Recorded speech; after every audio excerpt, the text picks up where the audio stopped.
Welcome everyone, my name is Fernando David and I'm going to be answering the most asked question of this week. And that question is, what trends do I see at Airbnb, or what's hot right now on Airbnb? Here's what's hot and what is trending. And if you're a host, you probably already noticed this. And that is the need for longer stays. So the question has been should I set up my listing for longer stays? And if so, how do I do that? So the answer to that question is, heck yeah, man. You need to have your property set up for longer stays. If you want to maximize your occupancy, thus make more money, then set up your bookings for longer stays. So, and here's why that's become very trendy. Number one, as I discussed before, people are coming down here from up north, and because more and more people are working remote, they want to be able to stay or combine work with pleasure, right? They want to come down here, they want a place where they can work, but also have a place where they can visit, like the beach, etc. So that's why you want to set that up. In addition to that, Airbnb has been pushing aggressively and marketing aggressively longer stays. That is why you want to have your booking or your property set up for longer stays. So how do I set that up?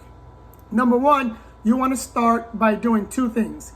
Enable your listings for longer stays. How do you do that? You go on Airbnb. There's actually and if you're a host, you probably already noticed that Airbnb is asking you to do that. So go ahead and do that.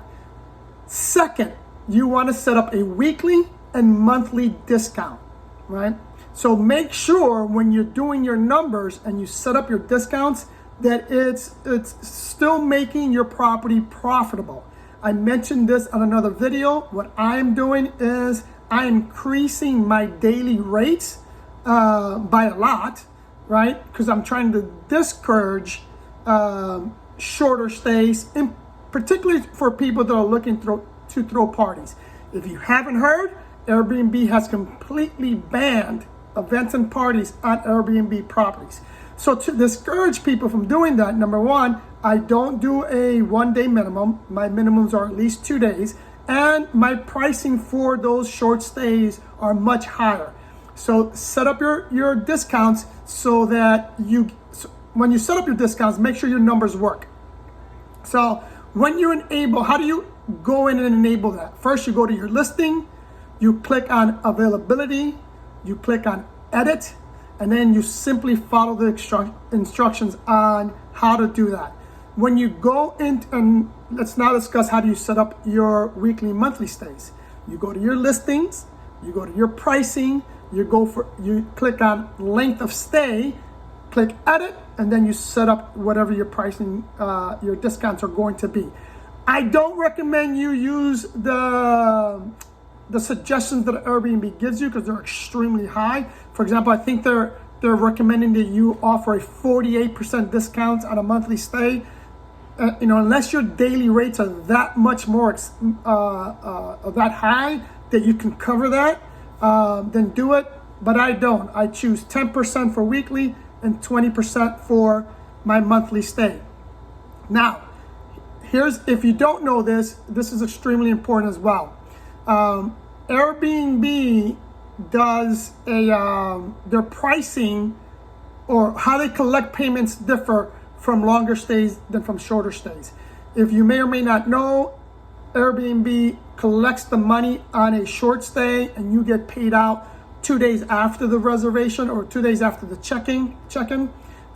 For longer stays, they charge the guests on 28 days. So for example, if they book for 3 months, they'll get charged for the first 28 days, and then once that's up, they get recharged for the next 28 days, and so forth. So that's how the payments are. That's how they do the payments for longer stays. And I mentioned that because that's important because if you get a guest that books for 3 months and they'll get charged for the first 28 days, and if their credit card is capped, Airbnb may have a hard time collecting in the next 28 days, and you might fall into problems because Airbnb is going to do this. They're going to try to collect.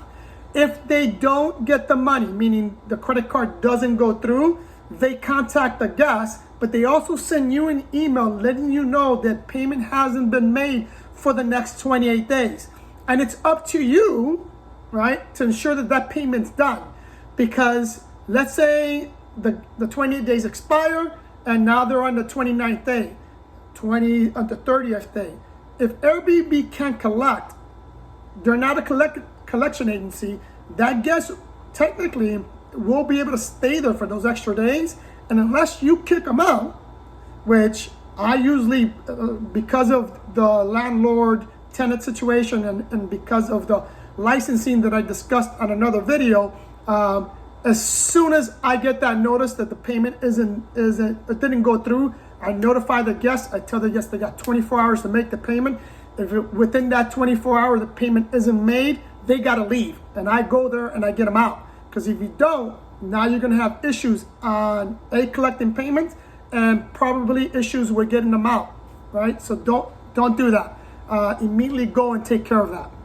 So, and make sure you get familiar with their long-term cancellation policy. It differs from the regular policy. So make sure you get familiarized with that. Well, that's today's quick tip, or that's today's answer to the most common question for this week. I'll see you next week I'll see you next week regarding the most asked question for that particular week. Have a great week.